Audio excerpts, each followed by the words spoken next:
Have you ever thought about how to optimize success? Our special guest today has done extensive research on what makes people incredibly successful.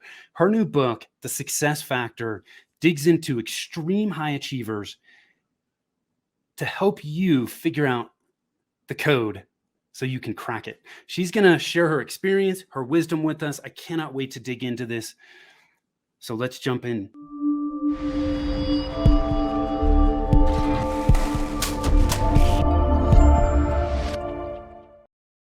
Hi, I'm Tim Fitzpatrick with Rialto Marketing, where we believe marketing shouldn't be difficult. All you need is the right plan. I am super excited to have with me Dr. Ruth Godian. She is an author, speaker, educator, coach. Ruth, thanks for taking the time to be here with me. Thank you so much for having me. I'm so excited. Yeah, so we were talking your book. One of the things I asked you off air about your book was, there's a lot of books that have been written about success. And one of the things you touched on, I said, look, how is your book different? And you said it's based on research. You said something that I think a lot of people don't think about. It is not based on habits. That's right. Because we can't recreate other people's habits. That's right. But we can emulate their mindset. Absolutely. So my guess is in the book, you dig deep into their mindset. Oh, yes. And I've interviewed so many extreme high achievers in order to really uncover this. I've talked to Nobel Prize winners and astronauts and Olympic champions and CEOs to figure out what has made them so successful. Because I don't believe that people wake up in the morning saying, today I think I'll be average. Right? No. I think people want to be successful, but just don't know how to do it. And they're trying all these random things. And as we chatted about earlier, throwing spaghetti at the wall. Yeah. And then they get frustrated that nothing really works. So I said, if I'm going to figure this out, I need to talk to the best of the best. And that's why I started talking to these astronauts and Olympic champions and Nobel Prize winners to figure out what made them so successful. And then once I figured out that the Nobel Prize winning scientist is just like an Olympic champion figure skater, that's when I realized that success is a learned skill. And if success is a learned skill, I'm an adult educator. I can teach it. So I reversed engineered the process, created the blueprint, and wrote my book, The Success Factor, about it. Well, I can't wait to jump into this. Before we do that, I want to ask you a few rapid fire questions to help us get to know you a little bit. Oh boy. You good to go? I don't know. We'll see. Okay. So when you're not working, how do you like to spend your time? Reading. I read 70 to 100 books a year, so I read a lot. Oh my God. You must read pretty fast. I read 3 books at a time simultaneously. So it's one in print, one in Audible, and one on the Kindle. Good for you. I don't read that fast, so it takes me a while. What's your hidden talent? So I don't know that I have one. I can do enough things that I'm dangerous, but I think my true hidden talent is unlocking somebody's potential, finding out their passion and unlocking their potential. And so when I wrote The Success Factor, I guess that's my hidden talent. Yeah, there you go. What's the best piece of advice you've ever been given? Do something important, not just interesting. Love it. What's one thing about you that surprises people? There's several things. I think one that's come up lately is my age. I'm older than I look.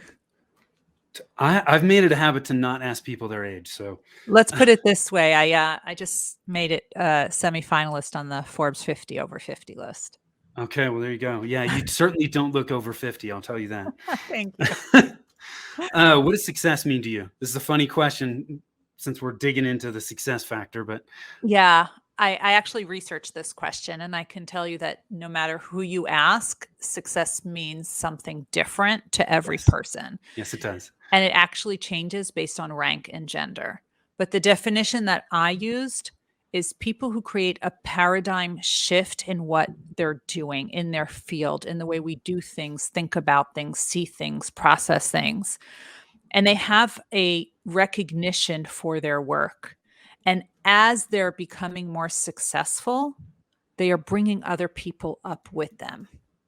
So as they start to be successful, other people become successful as well. That's my definition of success. Cool. Where's your happy place? By a body of water with a good book. Okay. What qualities do you value in the people you spend time with? Honesty, being grounded in who you are. I do not like laziness. That's like nails on a blackboard to me. I like people who know what they want and they go after it. And a good sense of humor is critical. Tell us more about you. You're an educator. Give us some background, and Yeah. what types of people are you working with and helping? Well, I'm an adult educator who used to work in finance. My bachelor's and master's were in business. And then I switched to higher ed. I ran what's called an MD PhD program. My students got the dual MD and PhD degree. Did that for over 20 years. At the age of 43, decided I was going to get my doctorate. I studied adult learning and leadership and studied success for my dissertation. And I did that while working full time and raising a family. And I have been doing different things around success. Became a assistant dean for mentoring, and now I'm a chief learning officer. So I look at it as my job, my passion, and my volunteer work is all about making people successful. And thus the book, The And Success that's Factor. the success factor. So let's start. What do all extreme high achievers have in common? So they actually have four things in common. And this is everyone from the astronaut to the Olympic rower. They all did these same four things. And the thing is that all four of these things have to be done together.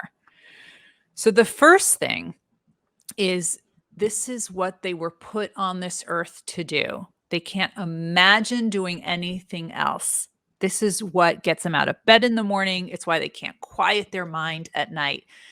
They have tapped into what we call in adult learning their intrinsic motivation, that fire in the belly. And you know what that's like Yeah. because when someone's talking about what they are intrinsically motivated to do, their whole face lights up. Now, this is different from extrinsic motivation, which is when other people judge us. That's for the diplomas, the promotions, the awards. I don't know about you, but if other people are going to judge me all day long, that is really not sustainable. No. And those people are usually the ones who burn out or fail out. So you want to tap into your intrinsic motivation. That's number one. Number two, when you have tapped into your intrinsic motivation, you are going to outwork everybody. And I don't mean that you're going to work 18-hour days. You are going to leverage your peak focus hours. You are not going to let those distractions distract you because you know it's going to help you, if you stay focused, get closer to your goal. Third, you have to have that strong foundation, which you are constantly reinforcing. Just because you've achieved something amazing does not mean that you ever forget the basics. That's why if you ask any NBA player, and I have for the book, the warm-ups that they do before any game are the same exact warm-ups you would see a 12-year-old doing in the school gym. Exactly the same. You need to have the same basic drills, the layups, the jump shots, all of that. Now, the last one, the fourth one, is despite your Nobel Prize, your Olympic medal, your CEO, you realize that there is always more to learn. And these extreme high achievers are always learning. And it's not necessarily in the classroom, but they are learning in other ways. So, for example, and this is why I say we can't copy habits, but we can copy mindsets. You've all heard of the billionaires, the astronauts, the Olympic champions, the Nobel Prize winner, the billionaires, Mark Cuban, Warren Buffett, Bill Gates. They read 3 to 8 hours a day. Now, I told you I read 70 to 100 books a year, to me, that sounds like nirvana. But for most people who don't like to read all that, what are other ways that they can get new knowledge? Because that's really what the billionaires are doing. It's not reading that made them billionaires. It's being open to new knowledge. Yeah. So for them, it's reading books, but you can read articles, you can read blogs, you can listen to LinkedIn Live, such as this one, or Yeah. webinars, or podcasts, or YouTube, or LinkedIn learning courses. I mean, it's endless ways that you can learn. Now, what made them billionaires is that they looked for gaps in the knowledge. They looked for gaps that other people haven't seen yet. They look for how things were done in an old way and are being innovative and using something old in a new way. Yeah. That is what made them so successful, not the fact that they read 3 to 8 hours a day. Constantly being open to new information, and it's that continuous learning. And one of the ways that they also learn is through mentors, and not just one. They all have a team of mentors who believe in them more than they believe in themselves.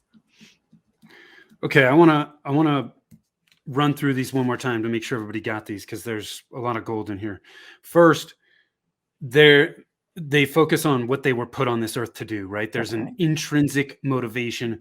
And one of the things I took from what you said about intrinsic motivation, and tell me if I'm wrong here, that intrinsic motivation gets them to a headspace where they do not care what other people think. That's correct. Super, super important, because there are too many of us that worry about what other people think, and that gets in the way of us getting to where we want to go. That's right. Two, they outwork everybody. That doesn't necessarily mean, I mean, they do work hard. Yeah. No doubt about that. But they have also found ways to leverage their time so that the time they put in is the right kind of time. That's right. Three, they have a strong foundation and they're constantly reinforcing it. So this goes back to they take the time to get the fundamentals in place. That's right. One of my favorite quotes is from Michael Jordan, and he said, "Get the fundamentals down, and the level of everything you do will rise." That's right. Before we jumped on, you asked me what I did, and we focus on the marketing fundamentals because so many people skip them. That's right. Successful people make things look easy because they have the fundamentals absolutely nailed. So I love that one. It supports my way of thinking. So thank you for that, Ruth. Four, they're constant learners. Yep. They don't have it in their head. I've learned all I can. No, there is never a time where you can't learn something. That's right. That's awesome. So how can the average person improve their success? We've got these four common elements for high achievers. What do we do? So that's actually the last third of the book really teaches the reader how to implement all of these success factors. Because I told you I'm an adult educator. I can't just tell you what to do without teaching you how to do it.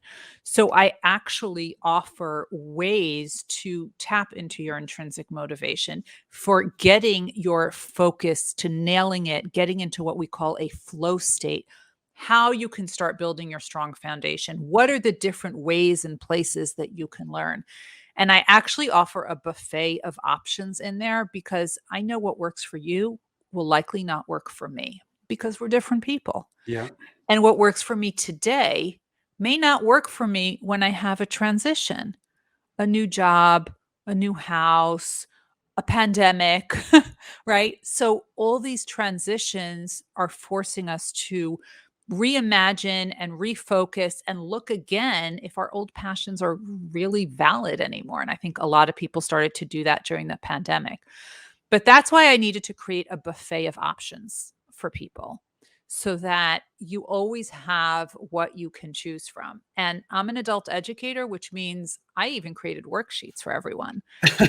So they are with the book, you can actually download worksheets from the website that gives you passion audits and goal audits and how to create your own mentoring team and all of that. This is a lived experience, this book.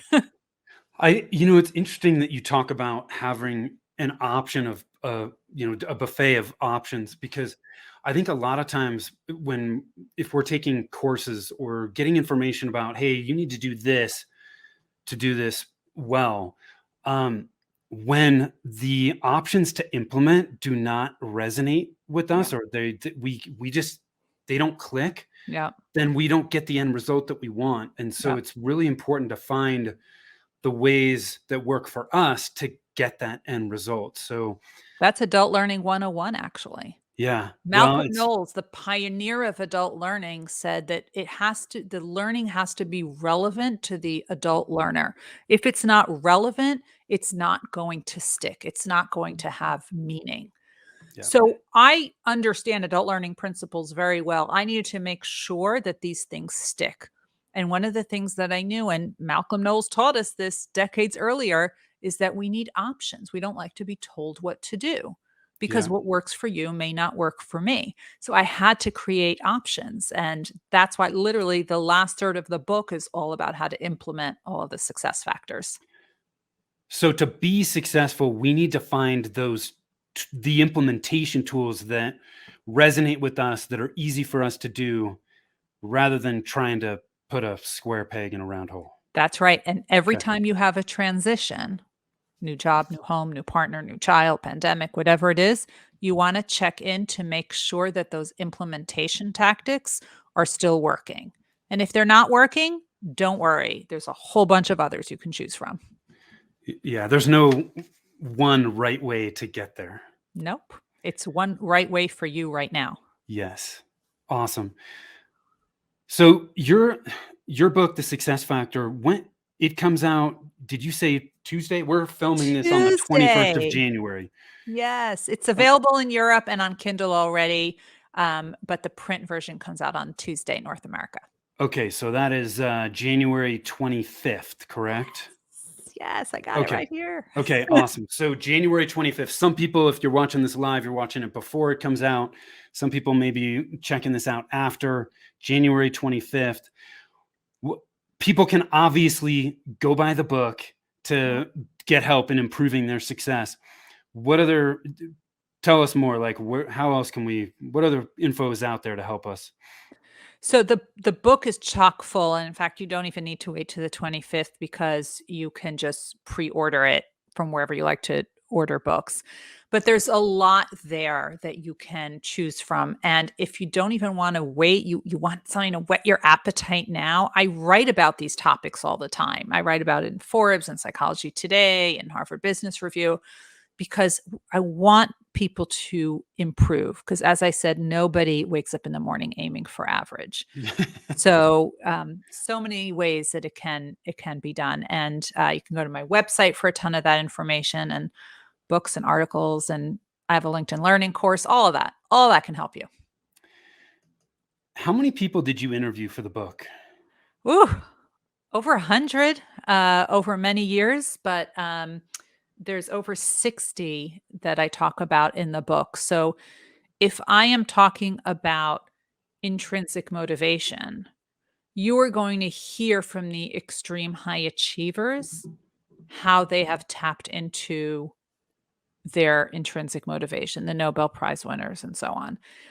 You want to hear about a strong foundation, you will hear from um, Steve Kerr, the 8-time NBA champion and, Yeah. and coach of the Warriors. You want to hear about continuous learning. You will hear from everyone from CEOs to scientists how they're constantly learning. So it's stories, and it's stories of people who you know. You've heard of these people, you've seen them on television, but it also has stories of those who you don't know but I really think should be on your radar because they have pushed the needle so much. They just may not be in your sector. They may not be social media influencers, but they have really created a paradigm shift in the way we do things. So, a lot of people in there.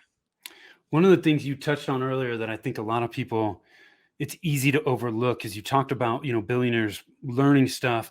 Yeah. Um, but there's so many different ways we can learn from people. And a lot of the stuff we learn is not necessarily new. It's been out there Yeah. for a long time. It's just Yep. people taking it and repackaging it in a way that it makes sense to them, Yep. and then applying it.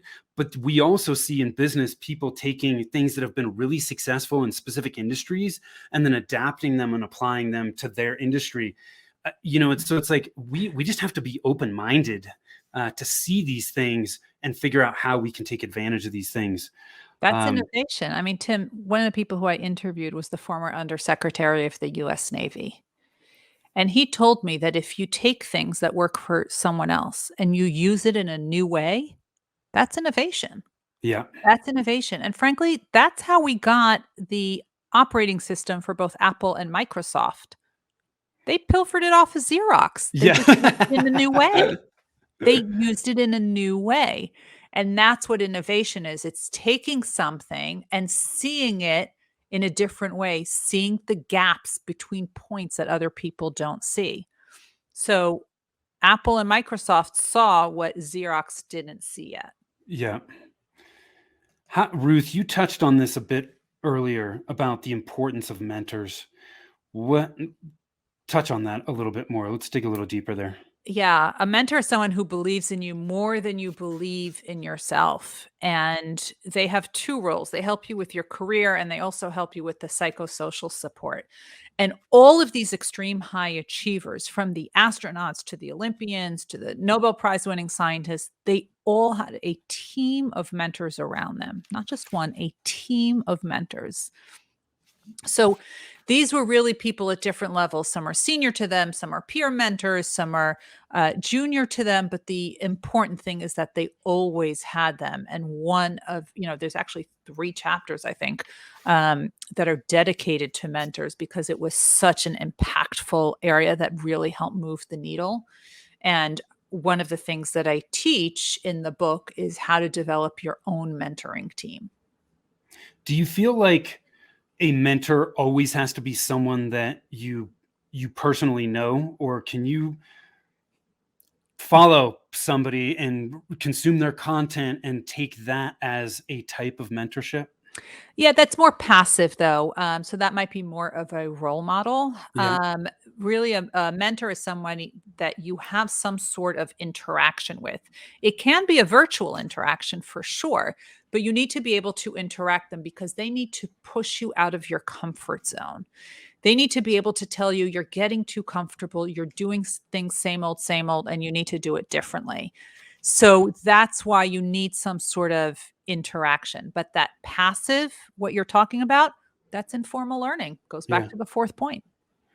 Did you may or may not have gotten into this with the people you spoke to, but were some of them paying for mentorship, or was Now, it mentorship always? is always free. Coaching you pay for, but Yes. mentorship is free. Mentorship is really more of the long haul. It's somebody who is your guide by your side. The Yeah. coach is somebody who helps you fine tune certain things. And it's really more for a finite period of time.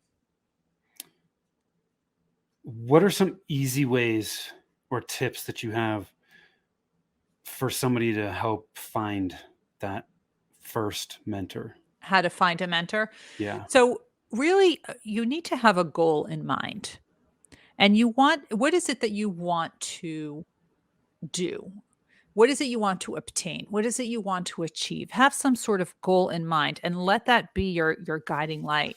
And then I also want you to interact and meet people from all kinds of backgrounds because somehow you may have to tap into that later. Really, what you want to do at the beginning, you never want to ask somebody you just met to be your mentor because that's asking them to take on another obligation, and no Yeah. one has time for that. Yeah. Instead, you want to meet interesting people and start developing relationships with them. Because if you can develop relationships with them over time, you can say, Tim, I really would love to get your perspective on something. I know you have experience in this. Can I just grab 15 minutes? I just want to know what you think. That they'll do. Yeah. That doesn't sound like a big lift. So look for ways that you can be the least interesting person in the room where you can learn from other people. And that goes to virtual as well. For those of you who are watching on LinkedIn Live, yeah, contacting the speakers is always great, but also look at the people who are making comments because those are the virtual audience members. They're here for the same reason you are. They're interested in the topic. See what comments actually resonate with you, and then go reach out and connect with them and start developing and just building that professional relationship. What is success? You touched on this a little bit. It's different for every person. So how Yeah. do you answer this question? It's different for every person, and it'll change for you, because what was important before is not going to be important now. My goals to reach by 2025 fit on a 3x3 post-it note, and it's a bullet list of 4 things that I want to do. And after I do that, I might want to do something else. And frankly, I scratched one of those things from the list because I don't want to do that anymore. So success is finding, for me, because I look at extreme success, but finding out what it is you want to do and then doing it and then surpassing that, doing it a little bit better, so that you're creating a shift in how we do things, think about things, process things. And as you start going up the ranks, as you start getting accolades for your work, bring other people up with you. Shining a light on them is not going to dim the light on you. The astronauts have told me with full certainty that the world is big enough for all of us to shine. So definitely bring people up, be a mentor and a mentee. You can definitely and should be both. Ruth, this has been fantastic. Any last minute thoughts you want to leave us with today? I really do believe that success is a learned skill. I just think we never had a lesson plan before, and now we do. I love it. Where can people learn more about you? My website is ruthgotian.com. The book is called The Success Factor. And wherever you love buying books, it's there. Amazon, Barnes & Noble, independent booksellers, it's everywhere. You can also find links all over the world where you can get the book on my website, ruthgotian.com/book. Awesome. I love it. Success Factor. And that's Ruth, Ruth Godian, Gotian.com. So she obviously knows what the heck she's doing. She's been focusing on this for a long time, talked to tons of people. And actually, we didn't even talk about this before. You interviewed people pre-COVID and after the pandemic During. started. Yeah. A lot of us probably would not have known Dr. Fauci prior to the pandemic. You interviewed him prior to, and gosh, lo and behold, here we are. Yeah, that's why, when COVID came, of course, he was going to be the one who we hear talking about it, because he's dealt with every major pandemic: HIV, AIDS, Ebola, SARS. It was the natural choice. He's advised 7 presidents. So for those of us who came from the scientific world, we knew of him long before COVID. And look, I'm hoping that you read the book. You'll hear how Dr. Fauci picks his projects. You'll also hear from the former chief astronaut of NASA and Olympic champion Scott Hamilton, Apollo Anton Ono, the CEO of Build-A-Bear Workshop, the former CEO of the New Jersey Devils and Philadelphia 76ers. I mean, it's all in there. Awesome. Ruth, thanks so much for being here. I really do appreciate you taking the time. You saw me feverishly taking notes. So thank you for that. For those of you watching, listening, hope you got a ton of value from this. If you're struggling with your marketing, you're not quite sure what that next right step is for you, hop on over to our website. It's rialtomarketing.com. That's RIALTO marketing.com. Just click on the Get a Free Consult button. Guarantee you will get a ton of value, walk away having some clarity on what your next step should be. Thanks so much. Till next time, take care.